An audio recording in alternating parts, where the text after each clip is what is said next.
నమస్తే welcome to prime time నేను చెరువుల ఆక్రమణలపై సీఎం రేవంత్ కీలక వ్యాఖ్యలు చేశారు ఆక్రమణలను ప్రభుత్వం ఉపేక్షించబోదన్నారు ఖమ్మం మహబూబాబాద్ జిల్లాలో వరద ప్రభావిత ప్రాంతాల్లో పర్యటించిన సీఎం రేవంత్ చెరువుల కబ్జాల కారణంగానే వరదలు వస్తున్నాయన్నారు రాష్ట్ర వ్యాప్తంగా చెరువుల ఆక్రమణలపై స్పెషల్ డ్రైవ్ చేపడతామని తెలిపారు ఈ మేరకు అన్ని జిల్లాల కలెక్టర్లను చెరువుల్లో కబ్జాలపై లిస్ట్ రెడీ చేయాలని ఆదేశించారు హైడ్రా లాంటి వ్యవస్థను అన్ని జిల్లాలకు విస్తరిస్తామని తెలిపారు సీఎం రేవంత్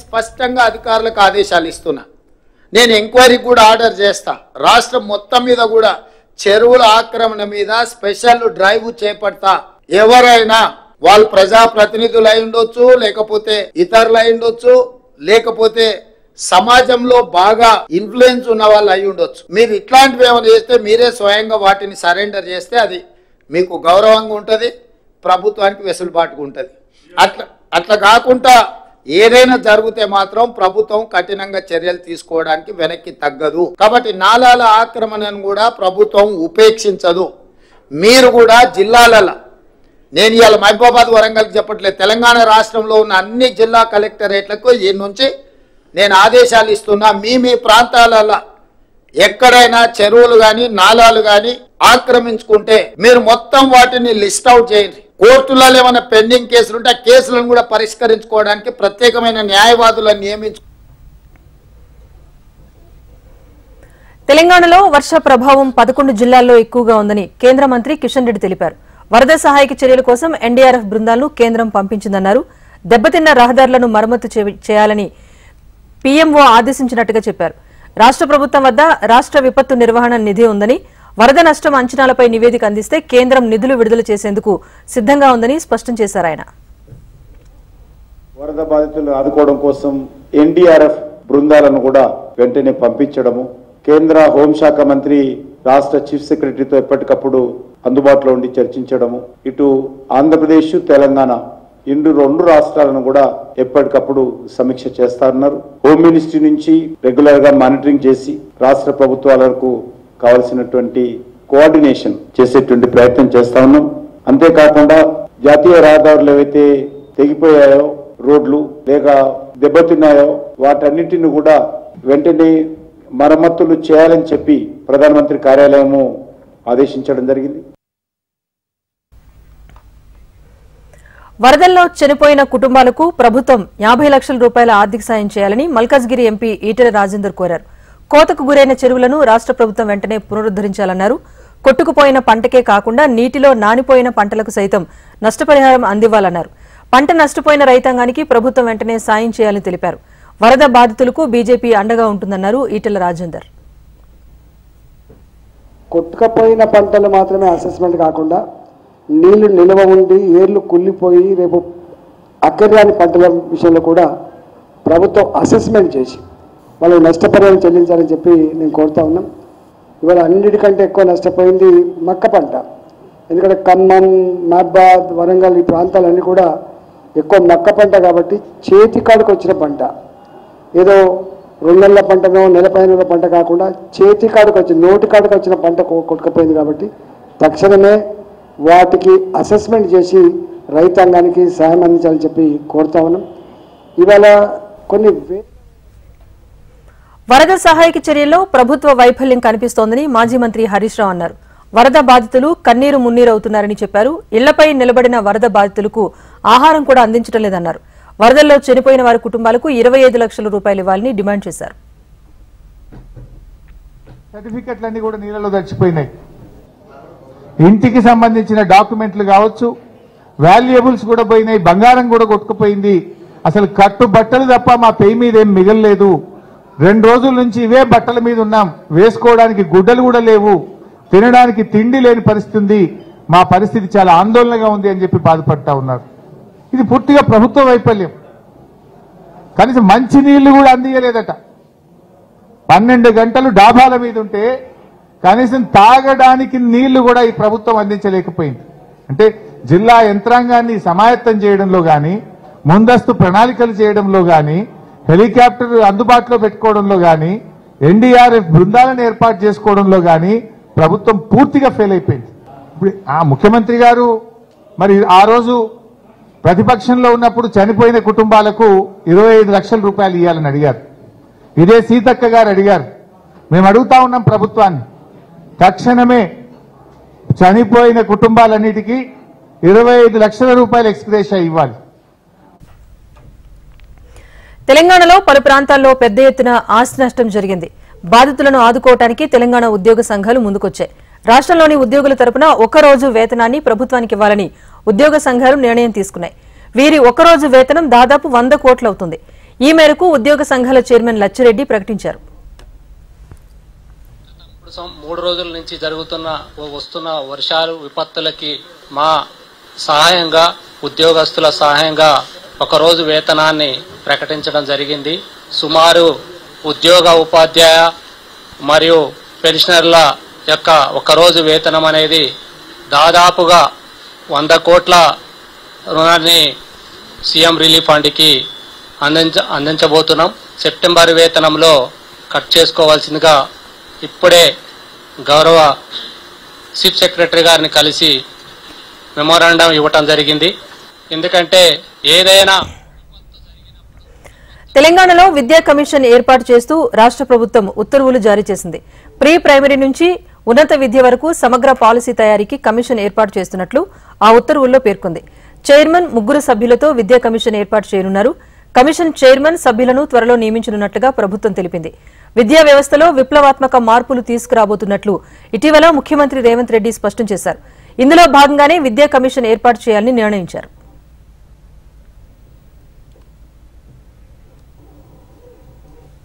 ఆదిలాబాద్ జిల్లా కేంద్రంలో మూతపడ్డ సిమెంట్ పరిశ్రమను మంత్రి దుద్దిళ్ల శ్రీధర్ బాబు మంగళవారం సందర్శించారు. ఈ సందర్భంగా ఫ్యాక్టరీ పరిసరాలను పరిశీలించి సీసీఐ జీఎంతో మాట్లాడి ఫ్యాక్టరీ పరిస్థితిని అడిగి తెలుసుకున్నారు. మూతపడ్డ సీసీఐ పునఃప్రారంభించాలని ఇటీవల కేంద్ర మంత్రిని కలిసిన విషయాన్ని ఆయన గుర్తు చేశారు. ఈ కార్యక్రమంలో Adilabad MLA Payal Shankar, collector Rajarshi, SP Gaus Alam తదితరులు పాల్గొన్నారు.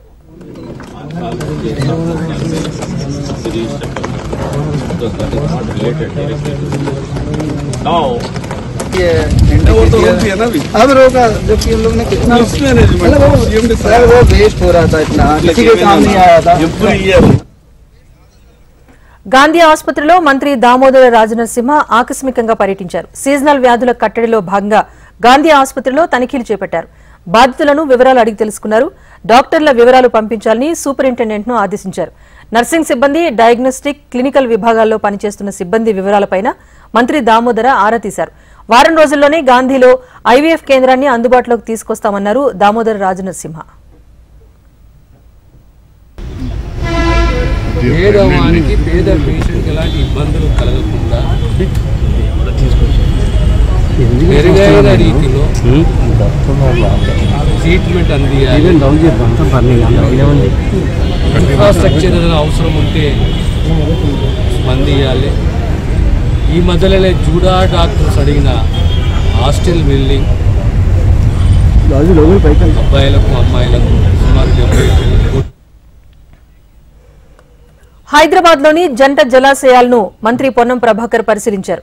ఎడతెరిపి లేకుండా కురుస్తున్న వర్షాలతో ఎగువ ప్రాంతాల నుంచి వరద ఎక్కువగా చేరుతోంది. దీంతో జంట జలాశయాల్లో నీరు నిండుకొండను తలపిస్తోంది. హిమాయత్ సాగర్, ఉస్మాన్ సాగర్ నిండుకొండలను తలపించాయి. రంగారెడ్డి, హైదరాబాద్ జిల్లాలో వర్షాలతో జలాశయాలన్నీ నిండుకొండలను తలపిస్తున్నాయి.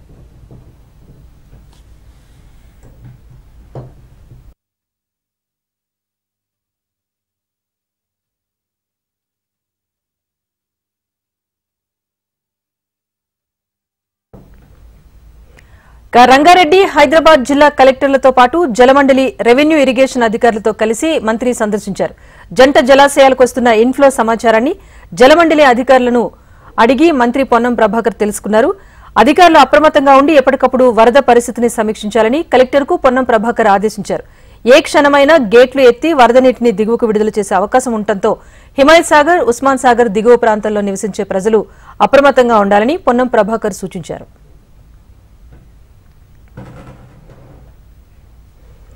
మహబూబాబాద్ జిల్లా ఇంటికన్నె వద్ద రైల్వే ట్రాక్ పునరుద్దరణ పనులు పూర్తయ్యాయి. భారీ వర్షాలకు సెప్టెంబర్ 1న రైల్వే ట్రాక్ బేస్మెంట్ పూర్తిగా దెబ్బతింది. ట్రాక్ గాల్లో వేలాడుతూ ఉండటంతో పలు రైళ్లు రద్దయ్యాయి. వరద ఉధృతి తగ్గడంతో నిన్నటి నుంచి పునరుద్దరణ పనులను రైల్వే శాఖ చేపట్టింది. యుద్ద ప్రాతిపదికన పనులు చేపట్టి ట్రాక్ ను పునరుద్దరించారు. ఇక రేపటి నుంచి యథావిధిగా రైళ్ల రాకపోకలు ప్రారంభించనున్నారు. ప్రస్తుతానికి రైళ్ల వేగాన్ని తగ్గించి నడిపించాలనే నిర్ణయానికి అధికారులు వచ్చారు. అధికారులు ఏజెన్సీ నిర్లక్ష్యం వల్లే వెంకటాద్రి రిజర్వాయర్లోని పంప్ హౌస్ మోటార్లు నీట మునిగిపోయాయని మాజీ మంత్రి డాక్టర్ నాగం జనార్దన్ రెడ్డి ఆగ్రహం వ్యక్తం చేశారు. వరదలొస్తే నీరు ప్రవహిస్తాయని ఏజెన్సీకి కానీ అధికారులకు కానీ తెలియదా అంటూ ప్రశ్నించారు ఆయన. ముఖ్యమంత్రి రేవంత్ రెడ్డి వెంటనే వాటిపై స్పందించి ఏజెన్సీపైన అధికారులపైన చర్యలు తీసుకుని చిత్తశుద్ది నిరూపించుకోవాలని డిమాండ్ చేశారు. రోజు ఆ యొక్క పంప్ హౌస్ మొత్తం నిండా నీళ్ళు అయిపోయి మునిగిపోయింది. మోటార్లన్నీ కూడా మళ్ళీ ఇప్పుడు పనికిరావు. వాటన్నిటిని మళ్ళా బయటికి తీయాలా, అన్ని డిస్మాంటిల్ చేయాలా, మొత్తం దాన్ని డ్రై చేయాలా. చేసిన తర్వాత కానీ మళ్ళా రీఇన్స్టేట్ చేయాల్సిన అవసరం ఉంది.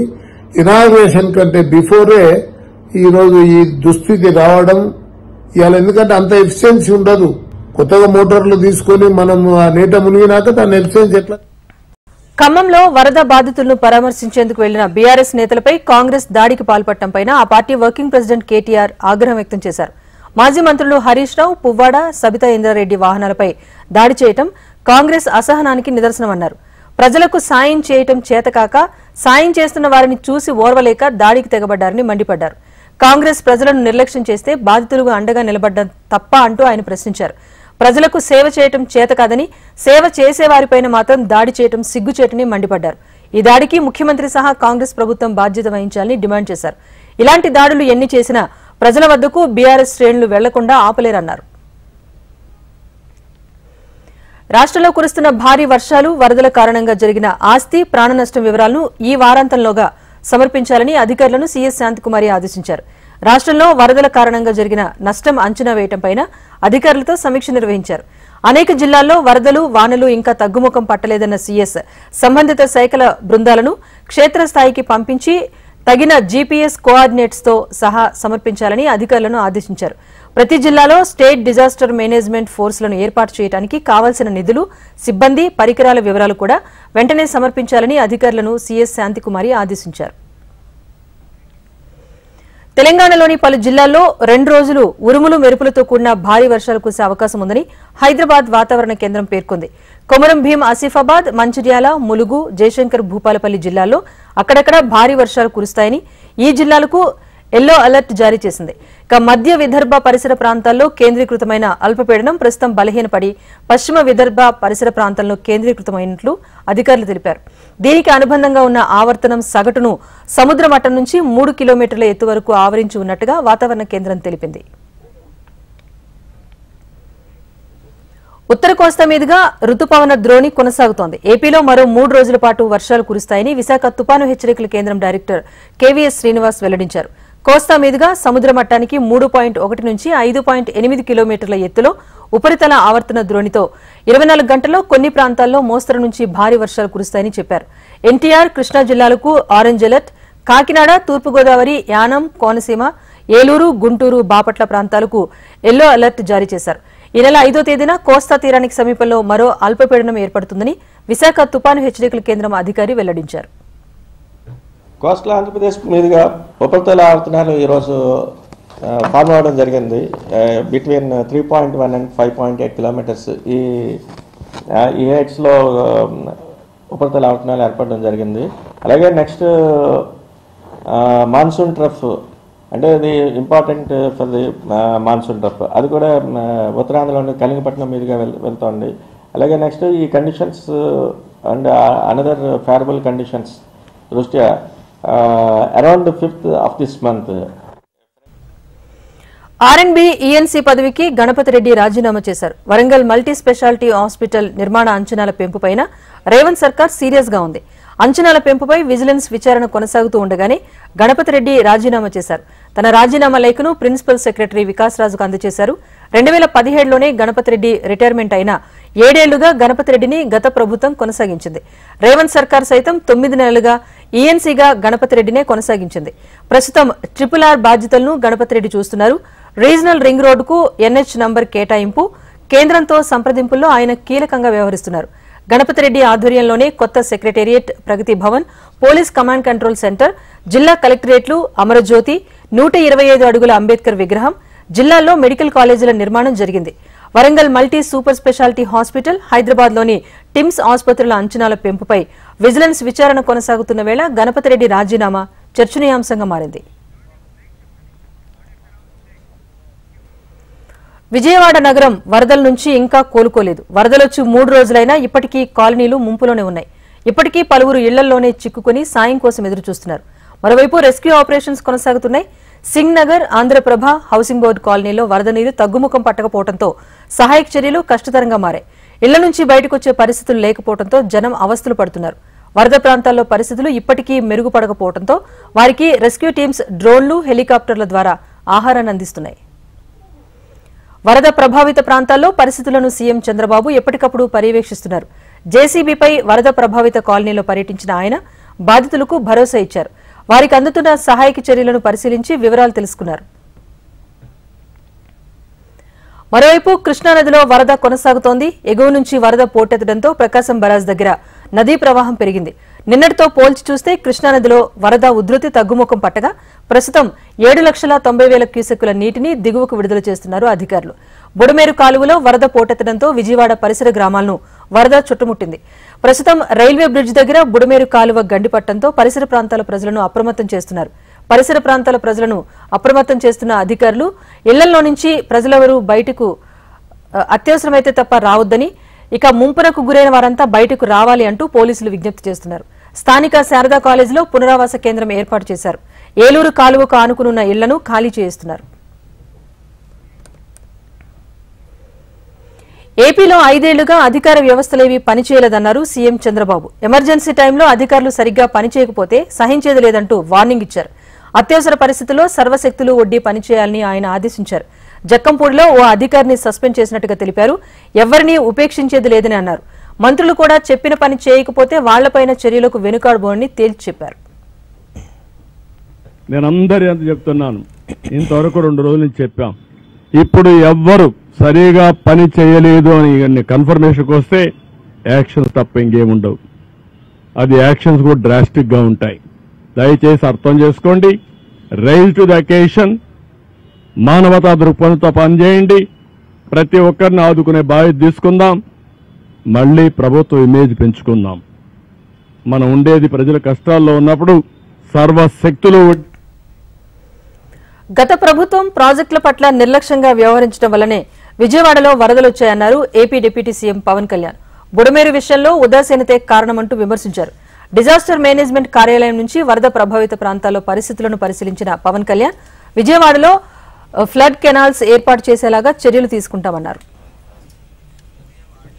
విజయవాడ ఎందుకు ఇంత గురైందని చూస్తే అవుట్లెట్ తీసుకోకపోవడం బేసిక్గా గత ప్రభుత్వం చేస్తుండాల్సింది కన్నా కొంచెం దృష్టి పెట్టుండాల్సింది వాళ్ళు పెట్టలేకపోయారు. సో వాళ్ళు చేయలేకపోయినా కానీ భవిష్యత్తులో ఈ రోజున ఈ సహాయ కార్యక్రమాలతో పాటు భవిష్యత్తులో ఇలాంటి ఎంత అకస్మాత్తుగా ఇలా వచ్చి మనం ప్రజలు ఇంత నష్టపోకుండా ఉండాలంటే ఏం చేయాలి? ఖచ్చితంగా ఈ వరద నీరు తగ్గగానే రిసీడ్ అవ్వగానే దీని మీద ఒక ప్రాపర్ ప్లానింగ్ తోటి దీన్ని ఈ వరద నీరు వెంటనే దీని అవుట్లెట్ కాలంలో ఉండేలాగా దాని మీద ఈ ఫ్లడ్ కెనాల్స్ని ఎలా ఏర్పాటు చేయాలనేది గౌరవ ముఖ్యమంత్రి గారితో కూడా దీన్ని మాట్లాడుతూ ఉండే ఇన్ఫర్మేషన్ ఏమంటే బుడమేరుకు సంబంధించి 200 ఏళ్లలో ఇంతగా వరదలెప్పుడూ రాలేదని ఏపీ మున్సిపల్ శాఖ మంత్రి నారాయణ అన్నారు. వరద సహాయక చర్యలు ముమ్మరంగా కొనసాగుతున్నాయని తెలిపారు. అంతా సమన్వయంతో కలిసి పనిచేయడంతో ప్రాణ నష్టాన్ని నివారించగలిగామన్నారు. వరద తగ్గిన వెంటనే శానిటేషన్ పైన దృష్టి పెడతామన్నారు. 10 లక్షల పాల ప్యాకెట్లు, ఆహారాన్ని పంపిణీ చేశామన్నారు. 2 రోజులుగా విజయవాడ నగరాన్ని వరదలు ముంచెత్తాయని రాష్ట్ర మంత్రి పయ్యావుల కేశవ్ తెలిపారు. రెస్క్యూ ఆపరేషన్ కొనసాగుతోందని, ఇప్పుడిప్పుడే చాలా ప్రాంతాలు వరద ప్రభావం నుంచి తేరుకుంటున్నాయని చెప్పారు. 6.5 లక్షల బ్రేక్ఫాస్ట్, 8 లక్షల భోజనం ప్యాకెట్లు బాధితులకు అందజేసినట్టుగా తెలిపారు. బాధితులకు అండగా ఉంటామని హామీ ఇచ్చారు.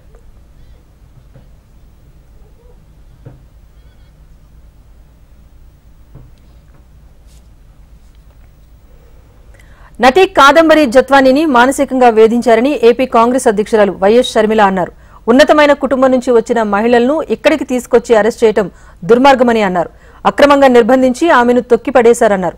జగన్ కు తెలియకుండానే అప్పటి ఐపీఎస్ అధికారులు వ్యవహరిస్తారా అంటూ ప్రశ్నించారు. సజ్జన్ జిందాల్ జగన్ మధ్య ఉన్న సాన్నిహిత్యాన్ని గొప్పగా చెప్పుకున్నారన్నారు. జిందాల్కు ఎందుకు ఇన్ని కోట్ల రూపాయల ఆస్తి కట్టబెట్టారో జగన్ సమాధానం చెప్పాలని డిమాండ్ చేశారామె. ప్రధాని నరేంద్ర మోదీ బ్రూనై చేరుకున్నారు. విమానాశ్రయంలో ఆయనకు బ్రూనై యువరాజు హజీ అల్ ముహతాదీ బిల్లా స్వాగతం పలికారు. బ్రూనైలో ప్రవాస భారతీయులతో మోదీ సమావేశమయ్యారు. బ్రూనైతో వాణిజ్య సాంస్కృతిక సంబంధాలను పెంపొందించడం ద్వారా న్యూఢిల్లీ బందరీసేరి బెగవాన్ మధ్య బలమైన సంబంధాలు ఏర్పరచుకోవాలని తాను ఎదురు చూస్తున్నట్లు ప్రధాని మోదీ పేర్కొన్నారు. పశ్చిమ బెంగాల్ అసెంబ్లీలో యాంటీ రేప్ బిల్లును ప్రవేశపెట్టారు. న్యాయశాఖ మంత్రి మోలే ఘాటక్ బిల్లును సభలో ప్రవేశపెట్టారు. అత్యాచార నిందితులకు మరణ దండన విధించే రీతిలో బిల్లులో ప్రతిపాదనలు చేశారు. రేప్, గ్యాంగ్ రేప్ కేసుల్లో నిందితులకు పేరోల్ లేకుండా జీవితకాల శిక్ష విధించాలన్న సూచన చేశారు. బిల్లును అపరాజిత విమెన్ అండ్ చైల్డ్ బిల్ 2024 గా పిలుస్తున్నారు. మహిళలు, పిల్లల రక్షణకు కొత్త చట్టాన్ని రూపొందించారు. ఆర్జీకర్ మెడికల్ కాలేజీలో ఇటీవల ట్రైనీ వైద్యురాలు అత్యాచారానికి గురైన ఘటన దేశవ్యాప్తంగా సంచలనం రేపింది. ఈ నేపథ్యంలో దీదీ సర్కారు కఠిన చట్టాలతో కూడిన బిల్లును అసెంబ్లీలో ప్రవేశపెట్టింది. బిల్లుపై చర్చ అనంతరం బిల్లుకు సభ ఆమోదం తెలిపింది. ఈ బిల్ చారిత్రాత్మకమని సీఎం మమతా బెనర్జీ వ్యాఖ్యానించారు. సీబీఐ నుంచి న్యాయం కోరుతున్నామని, దోషులకు మరణశిక్ష విధించాలని కోరుతున్నామన్నారు దీదీ. కాంగ్రెస్ చీఫ్ మల్లికార్జున ఖర్గే విపక్ష నేత రాహుల్ గాంధీతో జార్ఖండ్ సీఎం హేమంత్ సోరెన్ మంగళవారం ఢిల్లీలో భేటీ అయ్యారు. అయితే తాను కాంగ్రెస్ అగ్రనేతలను మర్యాదపూర్వకంగా కలిశానని, జార్ఖండ్ అసెంబ్లీ ఎన్నికలకు సంబంధించి ఇరు పార్టీలు త్వరలో చర్చలు ప్రారంభిస్తాయని హేమంత్ సోరెన్ తెలిపారు. తాము పూర్తి బలంతో జార్ఖండ్ ప్రభుత్వాన్ని నడిపిస్తున్నామన్నారు. రానున్న అసెంబ్లీ ఎన్నికల్లో విజయం సాధిస్తామని ధీమా వ్యక్తం చేశారు.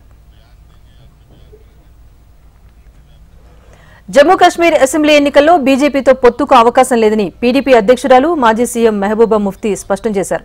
ఎన్నికల ఫలితాల అనంతరం తమ పార్టీని చేర్చుకోకుండా ప్రభుత్వాన్ని ఏర్పాటు చేయడం అసాధ్యమని ధీమా వ్యక్తం చేశారు. జమ్మూ కశ్మీర్లో సెప్టెంబర్ 19న తొలి విడత, సెప్టెంబర్ 25న రెండో విడత, అక్టోబర్ 1న మూడో విడత పోలింగ్ జరగనుంది. ఇక అక్టోబర్ 8న ఓట్ల లెక్కింపు చేపట్టనున్నారు. దేశంలో అవినీతి కేసులపై కేంద్ర విజిలెన్స్ కమిషన్ ఆశ్చర్యకరమైన గణాంకాలను వెల్లడించింది. గత ఏడాది తమకు అందిన అవినీతి కేసుల్లో ఎక్కువ శాతం రైల్వే ఉద్యోగులపై నమోదై ఉన్నాయని సెంట్రల్ విజిలెన్స్ కమిషన్ తెలిపింది. తర్వాత ఢిల్లీలోని స్థానిక సంస్థలు, ప్రభుత్వ రంగ బ్యాంకులపై ఫిర్యాదులు అందాయంటూ సీవీసీ వార్షిక నివేదిక విడుదల చేసింది. గత ఏడాది అవినీతికి సంబంధించి 73,203 ఫిర్యాదులు అందగా వాటిలో 66,373 ఫిర్యాదులను పరిష్కరించామని, మరో 7,830 పెండింగ్ లో ఉన్నాయని తెలిపింది. తమకు రైల్వే ఉద్యోగులపైనే ఏకంగా 10,447 ఫిర్యాదులు అందాయని సెంట్రల్ విజిలెన్స్ కమిషన్ వివరించింది. 2,000 రూపాయల నోట్ల చలామణిపై ఆర్బీఐ కీలక ప్రకటన చేసింది. 2,000 రూపాయల నోట్ల చలామణి 97.96% మేర మళ్లీ బ్యాంకింగ్ రంగంలోకి వచ్చిందని ఆర్బీఐ ప్రకటించింది. ఇంకా 7,261 కోట్ల రూపాయల విలువైన 2,000 రూపాయల నోట్లు ప్రజల వద్దే ఉన్నాయని, అవి సైతం రావాల్సి ఉందని పేర్కొంది. 2023 మే 19న చలామణి నుంచి 2,000 రూపాయల నోట్లను ఆర్బీఐ ఉపసంహరించుకున్న విషయం తెలిసిందే. అప్పుడు చలామణిలో ఉన్న 2,000 రూపాయల నోట్ల విలువ 3,56,000 కోట్లు. గత ఏడాది అక్టోబర్ 7 దాకా దేశంలోని అన్ని బ్యాంకు శాఖల్లో 2,000 రూపాయల నోట్ల మార్పిడి జరిగింది. బిజినెస్ అప్డేట్ చూస్తే దేశీయ స్టాక్ మార్కెట్ సూచీలు ఫ్లాట్ గా ముగిశాయి. సెన్సెక్స్ ఉదయం 82,652 పాయింట్ల వద్ద స్వల్ప లాభాలతో ప్రారంభమైంది. కాసేపటికే నష్టాల్లోకి జారుకుంది. ఇంట్రాడేలో 82,400 నుంచి 82,675 పాయింట్ల మధ్య కదలాడింది. చివరకు 4 పాయింట్ల నష్టంతో 82,555 పాయింట్ల వద్ద ముగిసింది. అటు నిఫ్టీ సైతం 1 పాయింట్ లాభంతో 25,279 పాయింట్ల వద్ద స్థిరపడింది. ఇక డాలర్తో పోలిస్తే రూపాయి మారకం విలువ 83 రూపాయల 96 పైసలుగా ఉంది.